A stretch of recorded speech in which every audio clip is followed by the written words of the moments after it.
Sud Radio Regard de Femme, Michel Vianès. Bonjour Michel. Bonjour Jean-Marie. Vous êtes présidente de l'organisation Regard de Femmes, organisation non gouvernementale. C'est un regard de femmes très particulier aujourd'hui puisque nous sommes la journée internationale pour l'élimination des violences à l'égard des femmes. Alors on va prendre le temps de se pencher sur ces violences, ce phénomène de société contre lequel on s'échine à lutter, et aussi la libération de la parole et les témoignages, avec notamment un témoignage exceptionnel et particulièrement douloureux. Nous sommes avec Christine. Bonjour à vous ma chère Christine. Bonjour. Soyez la bienvenue, si j'ose dire, dans ces circonstances. Soyez la bienvenue sur Sud Radio. Vous êtes en Bourgogne-Franche-Comté, on n'en dira pas davantage. Si vous avez décidé de prendre la parole ce matin, Christine, c'est parce que vous avez été violée par votre médecin acupuncteur. C'est ce qui vous est arrivé. Alors, ce que je vous propose, c'est que vous nous racontiez en quelque sorte l'engrenage dans lequel vous étiez, qui a conduit à ce crime, puisqu'il faut bien l'appeler ainsi. C'est en tout cas comme ça qu'on appelle un viol, bien sûr. C'était un médecin acupuncteur que vous aviez rencontré plusieurs fois. Oui, je le connaissais depuis 1991, ma première grossesse. Et je l'ai consulté épisodiquement, mais notamment dans les années 2013 à 2015. Et ce que j'ai vécu s'est passé en mars-avril 2015.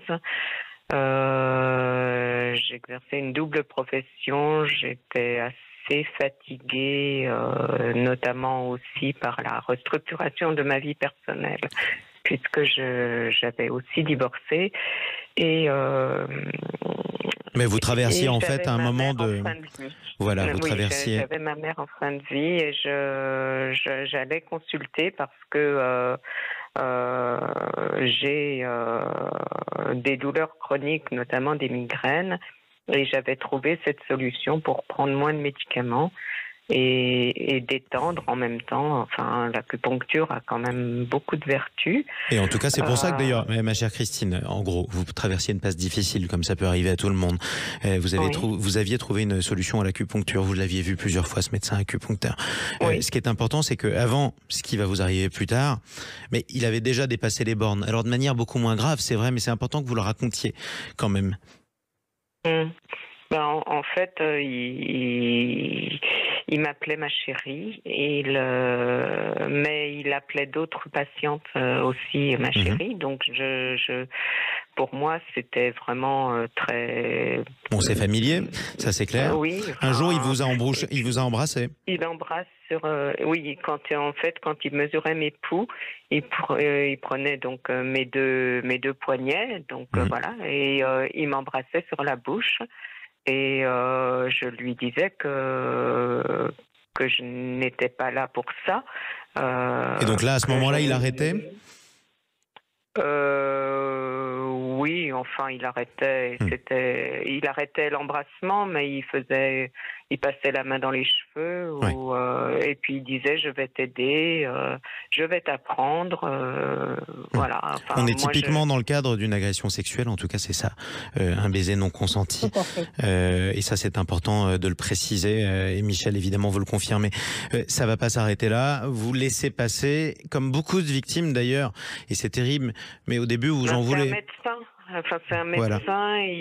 Sa salle d'attente est pleine, il est compétent, il pratique l'ostéo en plus, donc moi je sors soulagée de ces séances, je fais abstraction du reste, voilà. Et donc un jour j'ai rendez-vous à 17h, je suis fatiguée de ma journée, comme beaucoup de gens, et puis j'attends longtemps dans la salle d'attente, et la secrétaire me fait m'installer dans une des salles de consultation, puisqu'il en a 4-5, et il faut se déshabiller et être prête à être piquée là où il veut piquer.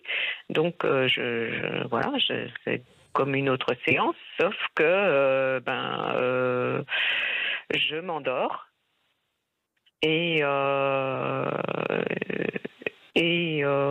j'ai quand je commence à reprendre à me réveiller, c'est parce qu'il a le poids de son corps sur moi. Enfin, il est sur moi et j'ai une brûlure qui me réveillera même encore avant le poids. Et vous y penserez encore longtemps, c'est un traumatisme. En fait, ce qui vient de se passer, c'est qu'il vous a violé pendant votre sommeil. Et donc, pendant cette séance d'acupuncture pour laquelle vous étiez venu.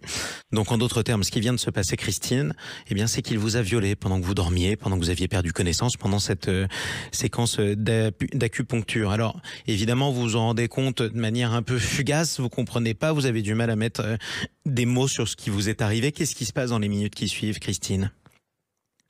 En fait, je crois qu'il aurait pu être plus longtemps sur moi si il n'avait pas entendu comme moi des bruits de clés dans la serrure. Et il me dit c'est la femme de ménage. Elle est en avance. Enfin voilà. Et donc il s'enlève de la table, c'est là que je vois son dos, ses fesses, enfin il était nu. Voilà. Et bien sûr que moi j'essaie de me lever le plus vite possible et de me rhabiller aussi le plus vite possible. D'ailleurs, je suis rhabillée avant lui, mais il me dit attends, il me tutoie aussi, et il me dit attends, parce qu'en fait j'avais une fin de règle et j'avais sali ou en tous les cas, il y avait une tache de sang et il s'est acharné à faire disparaître cette tache de sang qu'avait transpercé le papier de la table de sculptation. Et voilà. Et en plus, vous aviez l'impression que c'était de votre faute, et ça, c'est malheureusement aussi un schéma qui a tendance à se répéter. Surtout que cette tache de sang, qu'est-ce qu'elle aurait pu m'être précieuse si j'avais pu emporter le papier avec moi, et moi je le regarde bêtement faire disparaître les traces, exactement, parce que c'est aussi un autre aspect de votre histoire qui est absolument dramatique, Christine, c'est que vous n'avez pas de preuves en fait, vous n'avez pas pu fournir de preuves de ce qui vous est arrivé, raison pour laquelle la plainte que vous avez portée, eh bien, elle a été classée sans suite. J'aimerais qu'on donne un peu la parole à Michel Vianès qui vous écoute aussi horrifié que moi en ce moment même, parce que ça fait particulièrement froid dans le dos, Michel. Oui, on est à la fois, ce que vient de nous raconter Christine est à la fois dramatique, mais malheureusement arrive fréquemment.